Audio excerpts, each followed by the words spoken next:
एक बार की बात है, कालिदास को अपनी विद्वता पर थोड़ा अहंकार हो गया था।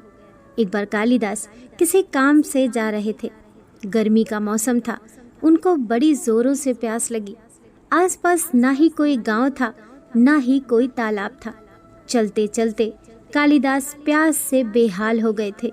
तभी उन्हें सुनसान रास्ते के किनारे एक कुआं दिखा, जिस पर एक स्त्री पानी भर रही थी। उस स्त्री से कालिदास बोले, माते, पानी पिला दीजिए, बड़ा पुण्य होगा। स्त्री बोली, बेटा, मैं तुम्हें जानती नहीं, अपना परिचय दो, मैं अवश्य पानी पिला दूंगी। कालिदास ने कहा, मैं पथिक हूँ, कृपया पानी पिला दे। स्त्री बोली, तुम पथिक कैसे हो सकते हो? पथिक तो केवल दो ही हैं, सूर्य व चंद्रमा, जो कभी रुकते नहीं, हमेशा चलते रहते हैं। तुम इनमें से कौन हो, सत्य बताओ। कालिदास ने कहा, मैं मेहमान हूँ, कृपया पानी पिला दें। स्त्री बोली, तुम मेहमान कैसे हो सकते हो? संसार में दो ही मेहमान हैं, पहला धन और दूसरा यौवन। इन्हें जाने में समय नहीं लगता। सत्य बताओ, तुम हो कौन? अब तक के सारे तर्क से पराजित, हताश तो हो ही चुके थे।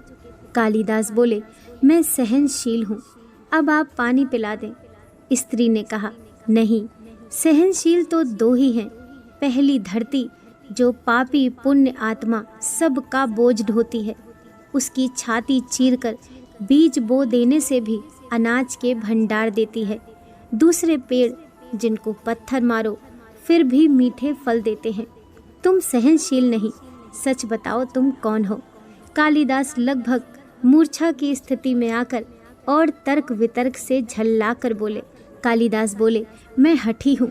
स्त्री बोली, फिर असत्य, हठी तो दो ही हैं, पहले नख और दूसरे केश, कितना भी काटो बार बार निकल आते हैं। सत्य कहें, कौन हैं आप? पूरी तरह अपमानित और पराजित हो चुके थे। कालिदास ने कहा, फिर तो मैं मूर्ख ही हूँ। स्त्री ने कहा, नहीं, तुम मूर्ख कैसे हो सकते हो?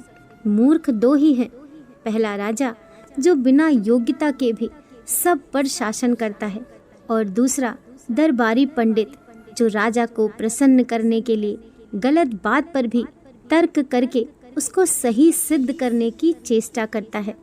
कुछ बोल न सकने की स्थिति में कालिदास उस स्त्री के पैर पर गिर पड़े और पानी की याचना में गिड़गिड़ाने लगे। स्त्री ने कहा, उठो वत्स। आवाज़ सुनकर कालिदास ने ऊपर देखा तो साक्षात माता सरस्वती वहाँ खड़ी थी। कालिदास पुनः नतमस्तक हो गए। माता ने कहा, शिक्षा से ज्ञान आता है, ना कि अहंकार। तूने शिक्षा के बल पर प्राप्त मान और प्रतिष्ठा को ही अपनी उपलब्धि मान लिया और अहंकार कर बैठे। इसीलिए मुझे तुम्हारे नेत्र खोलने के लिए यह स्वांग करना पड़ा। कालिदास को अपनी गलती समझ में आ गई। उन्होंने माता से क्षमा मांगी और भर पेट पानी पीकर अपने गंतव्य को चल पड़े। अब उन्हें सच्चे ज्ञान की प्राप्ति हो चुकी थी। दोस्तों, कहानी पसंद आई हो तो वीडियो को लाइक कीजिए, चैनल को सब्सक्राइब कीजिए। मिलते हैं नेक्स्ट वीडियो के साथ।